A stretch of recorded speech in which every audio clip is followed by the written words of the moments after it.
সালানপুর ব্লকের অন্তর্গত জেমারি গ্রাম পঞ্চায়েত এলাকার জেমারি বাসুদেবপুর হাটতলা সংলগ্ন জেমারি কমিউনিটি হলে চলছে রাজ্য সরকারের জনপ্রিয় সামাজিক প্রকল্প অন্নপূর্ণা ভান্ডার এর ফর্ম জমা গ্রহণের কাজ।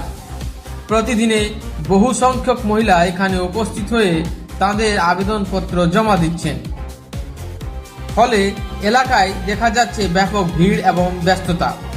তবে এই গুরুত্বপূর্ণ পরিষেবা সুষ্ঠুভাবে পরিচালনার জন্য আবেদন গ্রহণের দায়িত্বে থাকা সকল কর্মী ও স্বেচ্ছাসেবকদের আরও সতর্ক ও দায়িত্বশীল ভূমিকা পালন করা অত্যন্ত জরুরি।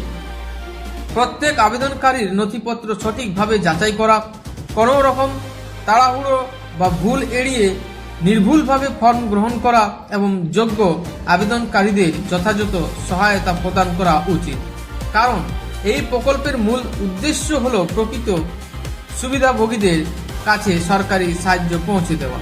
অন্যদিকে আবেদনকারীদেরও অনুরোধ করা হচ্ছে প্রয়োজনীয় সমস্ত নথি সঙ্গে নিয়ে আসুন এবং ধৈর্য সহকারে নির্ধারিত নিয়ম মেনে আবেদন জমা দিন। সবার সম্মিলিত প্রচেষ্টায় জেমারি কমিউনিটি হলে চলা এই কর্মসূচি সফল হোক এবং অন্নপূর্ণা ভান্ডারের সুবিধা যেন প্রকৃত যারা যোগ্য মহিলাদের কাছে পৌঁছে যায় এই প্রত্যাশাই রইল। জেমারি কমিউনিটি হল থেকে ভারত টিভি নিউজের জন্য ওম শর্মা রিপোর্ট।